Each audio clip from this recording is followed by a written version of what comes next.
So quick little video update.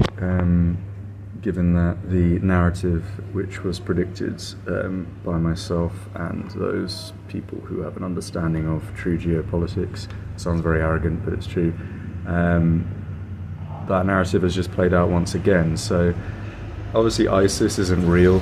In fact, the term ISIS is of course occultist and synonymous with Egyptian occultism, assuming it was even Egyptian. I mean, even the idea that it was kind of Hebrews that built the pyramids is frankly ludicrous, and everything within their system is flipped. So they recreate history in the opposite respect. You know, again, order through chaos is one of their official mottos. So actually it was more likely that the Egyptians, which were semi kind of, I guess, African Arabs at the time, aesthetically in terms of their complexion, would have built the pyramids and would have been the ones enslaved by the Hebrews. Anyway, without going into that history, that's why you have these so-called terrorist groups that aren't real. They're not real at all, they never have been. And they're named ISIS because every term that you see, whether it's in crypto with Ethereum and the pyramid symbolism, or just the names of people in politics, we've discussed previously that the chief of police for the London Metropolitan is a lesbian whose name, her surname is Dick, which means penis, of course. So what's the chance of you getting a woman that becomes head of the police in the UK who is a lesbian and her surname is penis? It's all a joke. Everything is fugazi. It's all theatre. The people in positions of authority and power mock the general public, right? Which brings me on to my next point. So Syria, which just, by the way, opened up their tourist visa system as of May 1st of this year, was just overthrown in 1 week. The president fled the country this morning. 1 week. Apparently a organic mercenary force of rebels managed to take an entire country which is militaristic, so they have a pretty widespread experienced military, in 1 week.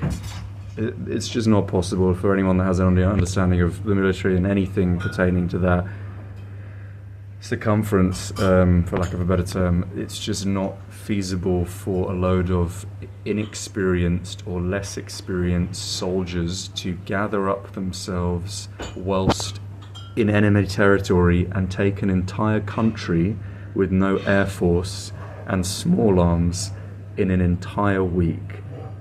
It's ridiculous, and people still believe this. The invasion of Iraq by so-called ISIS, the complexion of many of these soldiers were, a lot of them were African, a lot of them were European. These are mercenaries, private soldiers contracted by governments like the United States, the NATO alliance, United Nations, whatever you want to call it. It's a globalist agenda anyway. There really is no left or right.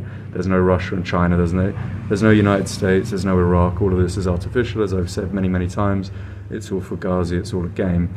But just the idea from a logical standpoint, and this is something that people, you don't have to have an understanding of politics or an understanding of anything pertaining to the Middle East, the Gulf states, militarism.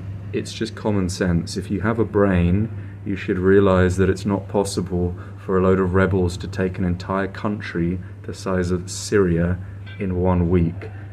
It's not possible. So they've done the exact same thing as they did with Iraq. And I went to Iraq. I was in Iraq 3 months ago. And if you just speak to the average person, everybody there knows that ISIS were mercenary soldiers employed by the United States, employed by the West. You know, people were from Chad, the Congo. You had soldiers from South Africa, South America. Most of them weren't Arabs anyway. Most of them weren't citizens of Syria or Iraq or anywhere in the Middle East. The people were from all over the world, paid contractors, and they've just done the same thing, supposedly, in Syria. As of today, the country is now under control of another Islamic State group, right? And I just find it farcical that people still buy this. It's totally nonsense, and people within these countries know. But of course, this isn't reflected in the media in the West, because the media is propaganda and it's controlled by the same people that initiate these conflicts. I probably could say those people by name on this video, but then I'll get all my channels blocked and banned again. But I think we all know who they are. And Yeah, I just thought it would be a good little update just to remind people that it is all fugazi and just stop believing in the nonsense portrayed to you by the mainstream shillelagh, as they call them.